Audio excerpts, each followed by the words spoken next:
So, hello comic fans. So, today's video, we're going to make an EDH here, Corvold Faker's King deck.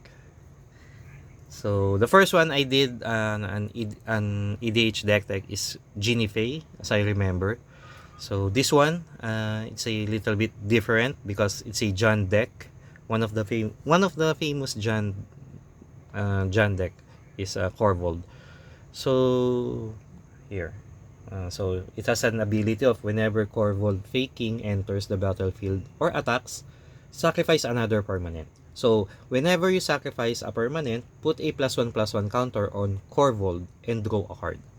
So our strategy here is going to be fill the board with permanents, of course, so we can sacrifice it. So when we sacrifice it, Corvold will have a +1/+1 counter, and one of the best thing is draw a card. Best thing in Magic is drawing a card, just like Josh said, the best thing in Magic. So put it here. Alright, so first thing is Chatterfang, Squirrel General. It has Forest Walk, and if one or more tokens would be created under your control, those tokens plus that many 1/1 green 1/1 green squirrel creature tokens are created instead. So it has another ability.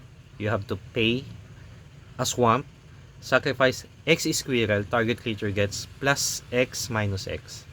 So we're going to make, for example, so our strategy here is it's a more of a treasure token.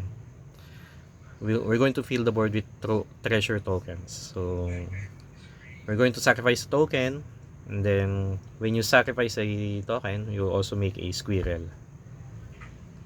So if you're going to make a 10 tokens, then you're going to make 10 squirrels. So you can sacrifice it. So Squirrel General, Chatterfang is more likely of a removal also, because uh, it can make it will +X -X on a creature. Alright, here. So this is one of the combo pieces in Corvold. So next is Pawn of Ulamog. So another token maker. Whenever Pawn of Ulamog or another non-token creature you control is put into the graveyard from the battlefield, you may put a 0/1 colorless Eldrazi spawn creature token onto the battlefield. It has sacrifice this creature, add 1 colorless mana to your mana. So another token maker, and also it will ramp you because of it will make you will add 1 colorless to your mana pool when you sacrifice a creature. So I'm going to put this in the token makers. Next is Reassembling Skeleton. So it has you have to pay 2, 1 generic and a swamp. Return Reassembling Skeleton from your graveyard to the battlefield top. So graveyard shenanigans. Next is Whisper Blood Liturgies. So, it has a tap, sacrifice 2 creatures, return target creature from your graveyard to the battlefield. So another graveyard shenanigans. So next, Squee. Yeah. You may cast Squee the Immortal from your graveyard or from exile. Well, it's one of the hardest one to kill. Squee. So let's put it here. Next is Jury, Master of Rebu. Whenever you sacrifice a permanent, put a +1/+1 counter on Jury, Master of Rebu. So just like Corvold, yeah, when you sacrifice a permanent, you will also put a +1/+1 counter. But this one, when Jury dies, it deals damage equal to its power to any target. So if this becomes a 10-10, it would be a problem. Alright, so let's put a sleeves. So I'm going to put this on the here. Separate this one. Next is Academy Manufactor. So we're going this the theme of the deck is to create tokens, treasure tokens. So we need this one. If you would create a clue, food, or treasure token, instead create one of each. So if you're going to create a treasure token, then you're going to also create a clue and food token. So it's one of the treasure makers. So I'm going to separate this one, treasure makers, and next is Accursed Marauder. When Accursed Marauder enters a battlefield, each player sacrifices a non-token creature. So very powerful. Yes. It's going to go to the removal column and removal. Oh, forgot to sleeve this.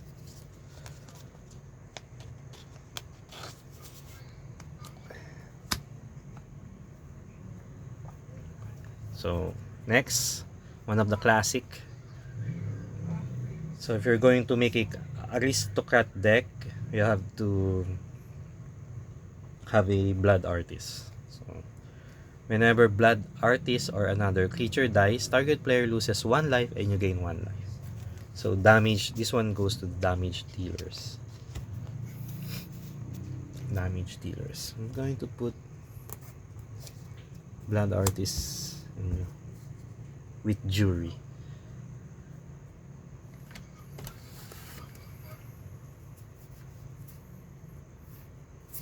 Alright, next is Springbloom Druid.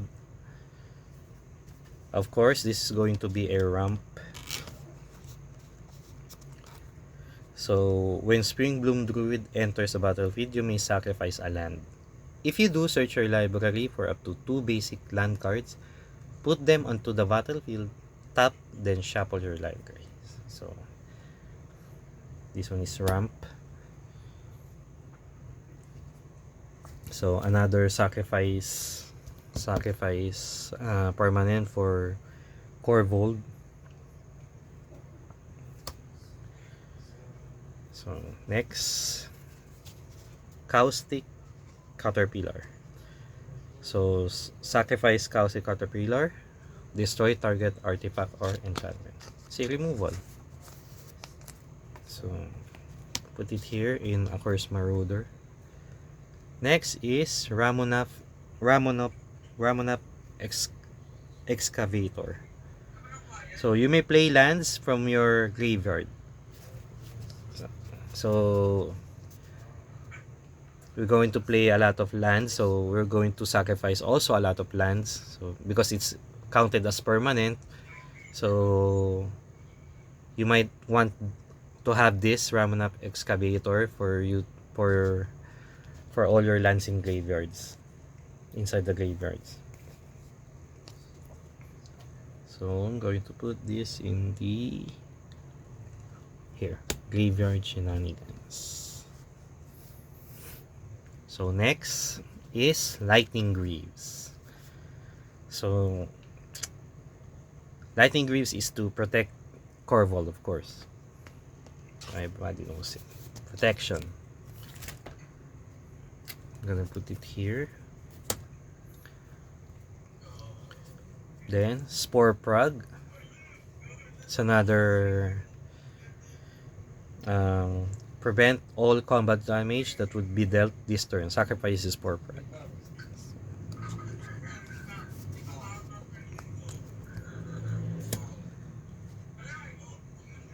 So next, terminate. Destroy target creature. It can't be regenerated. So what do you think? Alright, let's just put it here on the removal side.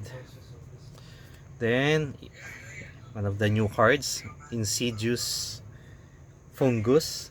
It has an activate 2. Sacrifice Insidious Fungus. Choose one. Destroy target artifact. Destroy target enchantment. Or draw a card. Then, you may put a land card from your hand onto the battlefield.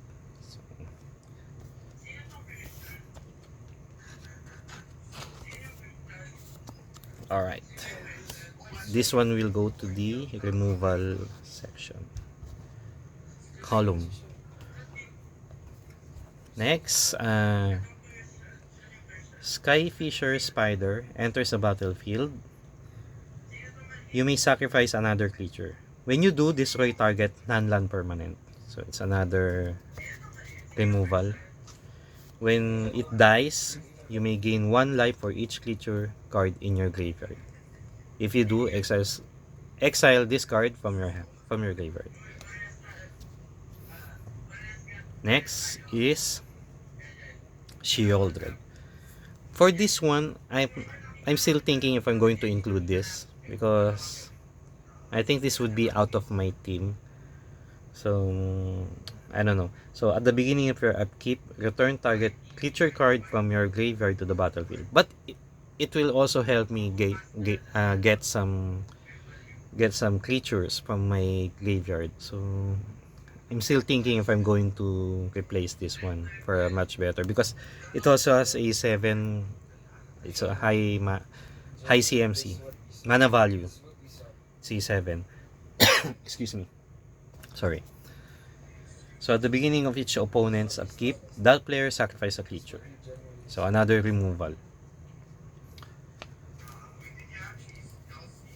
So I'm going to put this into here. Graveyard Shenanigans. Next, Fleshbug Marauder. When it enters, each player sacrifice a creature. So no problem with us because we'll be sacrificing creatures. It's okay. So this card is also, I'm thinking if I'm going to replace this one, but so it's the O Stone. So it has pay 4 colorless mana, put a fate counter on target permanent. So it can also protect one of your creatures if you're going to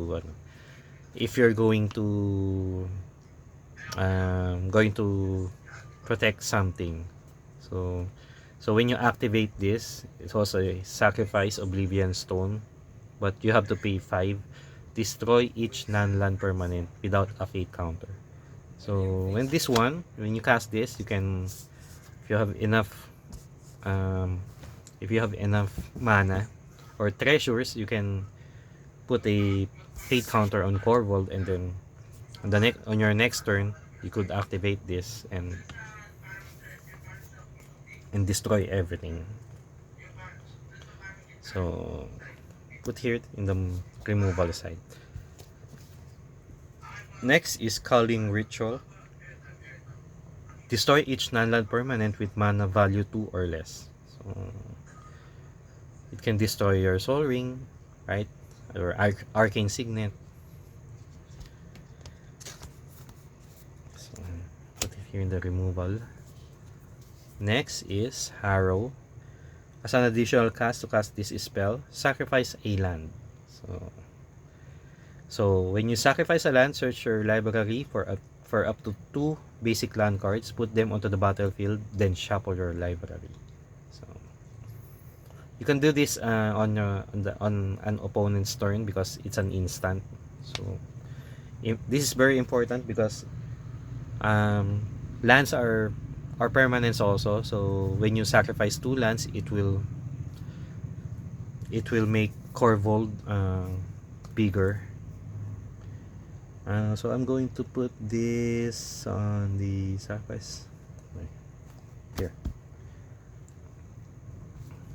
Next is crop rotation, similar to Harrow, but it will only search for one land card. So, but good thing about this one, it's not a, you're going to search for a land card, not a basic. So you can search your wooded foothills or shocklands. So this one, World Shaper. So we're going to need this because when World Shaper dies, return all land cards. It is his second ability. Return all land cards from your graveyard to the battlefield tab. So um, in this deck, we're going to sacrifice a lot of lands. So World Shaper, this is very important. When it dies, you're gonna get all your lands back in the battlefield. So put it here. Next is Traverse the Outlands. This one, I'm still thinking if I'm going to remove this because one, because of its mana value, then I don't think but anyway, let's just put this here because it can search all of your search for up to basic X basic land cards or X the greatest power among creatures you control. So if its core vault is 10, you're going to search 10 basics. So I don't know if if this one, if I'm going to get this one because I only have 15 basics here, or I should add many basic because some of my lands are they are not basic. So I don't know, let's see first. Traverse the Outlands,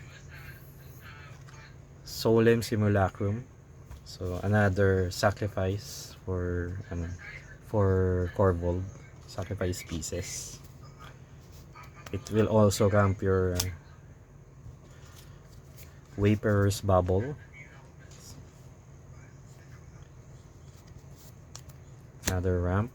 Of course, Soul Ring. Soul Ring is a EDH staple. Here, Elvish Mystic.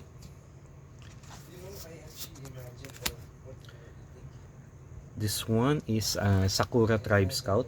So this one also, I'm thinking if I still need this one. So you're going to tap, you may put a land card from your hand into play. So another ramp, but it's one of the conditional ones because you have to have lands on your hand.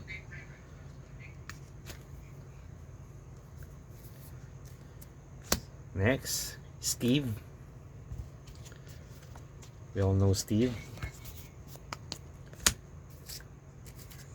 Next is Dawn Treader Elk. So another ways to search your library for a land card, basic land card. This one is Primal Growth. So it's as a when you cast this as an additional cost, you have to sacrifice a creature. So when you do, you're going to search for two basic lands. This one is Farseek.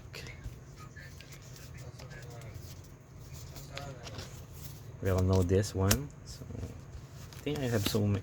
I think my ramp spell is too many. So let's see later. Next is Death Trip Ritual. So another draw a card. Oh, still have don't. Alright, I'm gonna put it here. Harvester of Soul. Whenever another non-token creature dies, you may draw a card.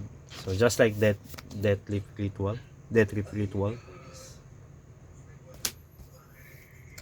Another one is Moldervine Reclamation. Whenever a creature you control dies, you gain 1 life and draw a card. Morbid Opportunist. So another, whenever one or more other creature die, draw a card.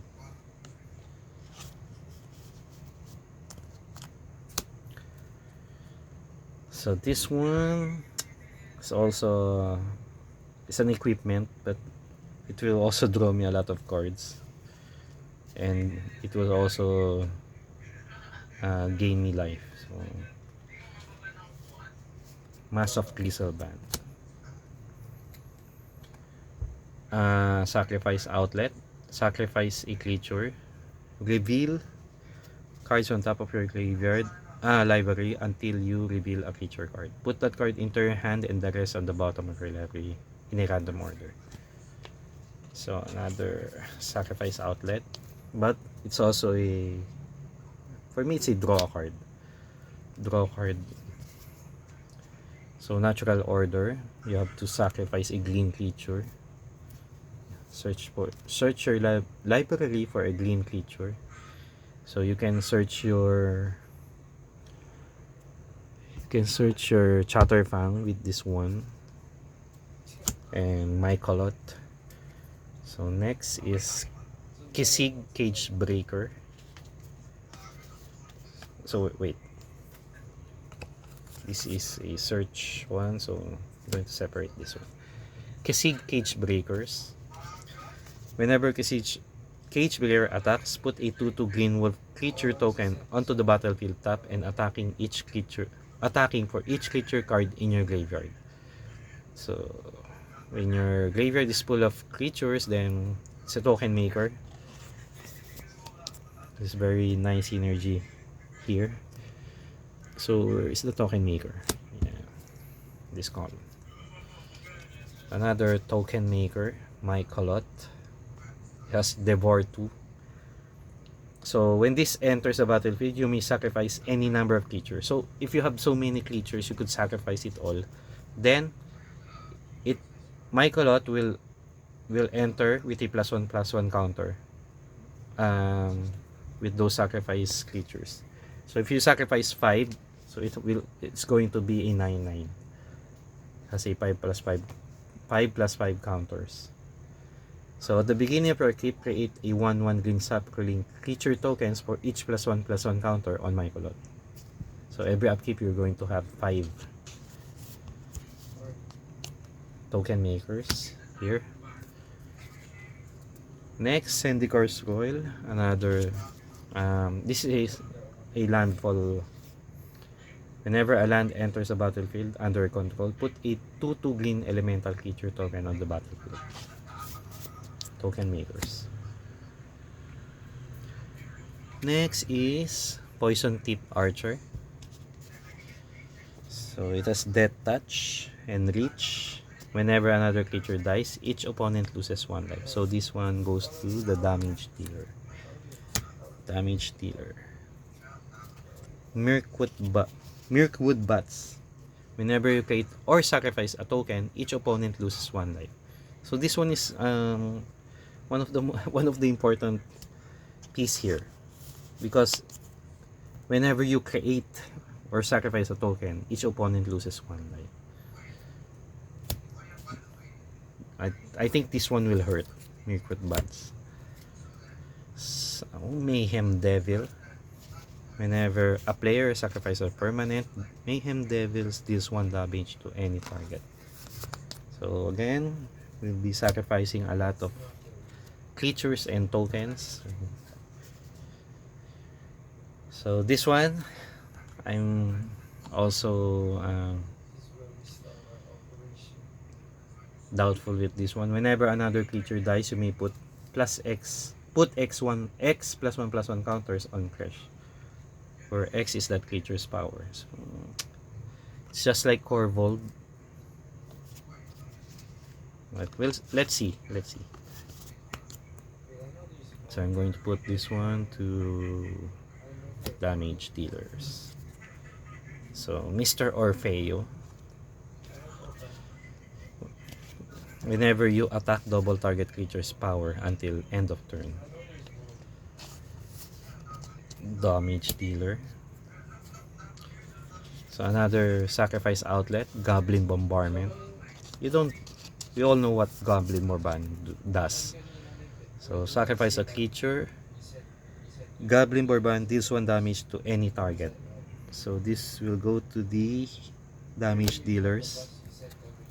Sulaport Cutthroat, another damage dealer.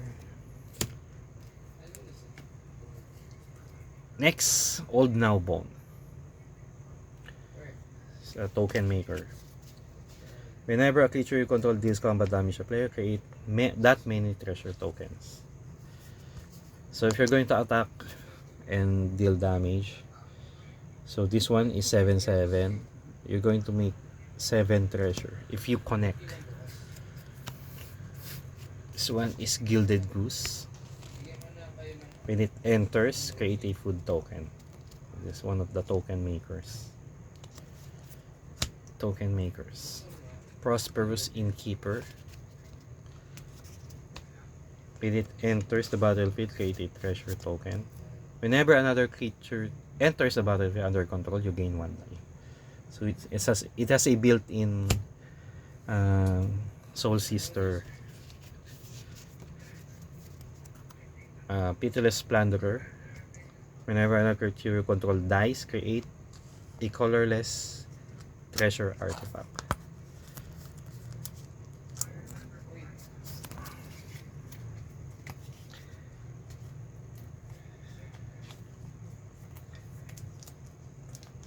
Alright, here you go. Treasure Maker. Tireless Provisioner.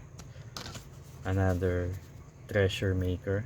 But this one is either food or treasure token. Rose Room Treasurer. Whenever another creature enters the battlefield under your control, create a treasure token. If this is the first or second time this ability has resolved this turn, otherwise you may pay X, where when you do, Rose Room Treasure deals X damage to target to any target. So it can target a planeswalker or a creature. It's also a removal. Julene, the Plunder Queen. So whenever a player attacks one or more of your opponents, that attacking player creates a treasure token.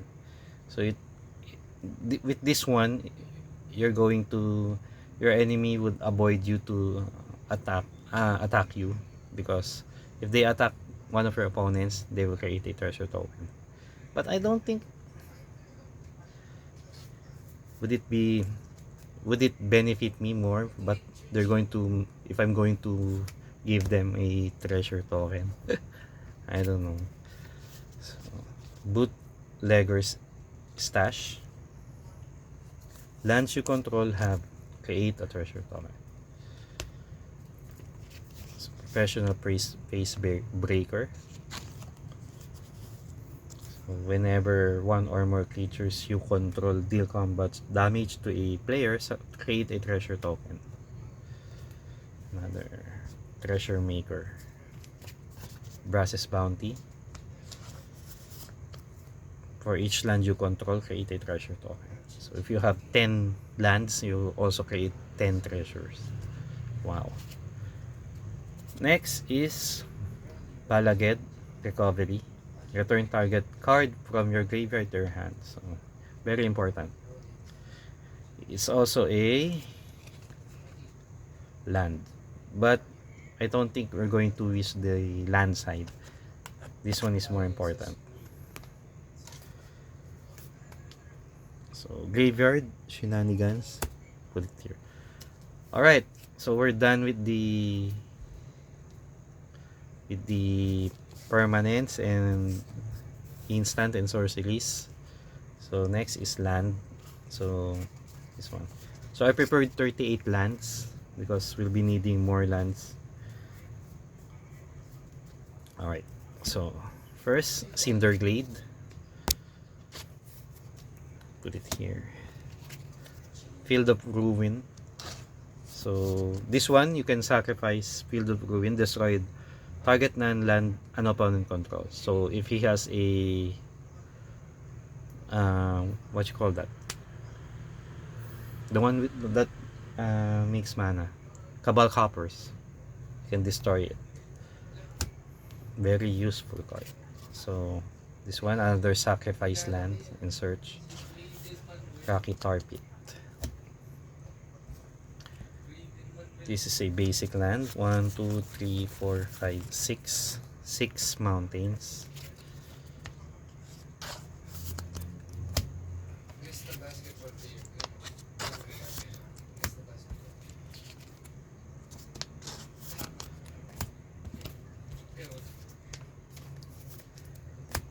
So I'll be fast forwarding this.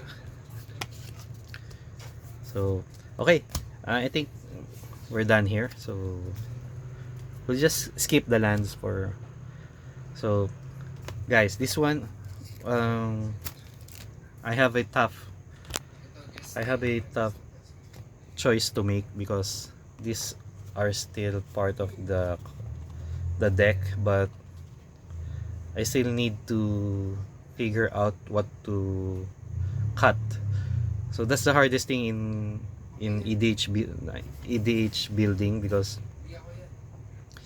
for if you're going to cut one of the hardest one is the cutting of cards and then replacing it with much more important. So this one. So I think it's going to be it. The video is too long, so I have to cut it. So please comment if you have any suggestion. What would I cut and what would I include? So do you have any ideas? You can write it. You can comment down below, and that's it. Any suggestion if you're going to any suggestion on my next deck tech, you can comment it in the comment section below. So alright, that's a wrap. Thank you, and I'll see you on my next video, guys. Bye.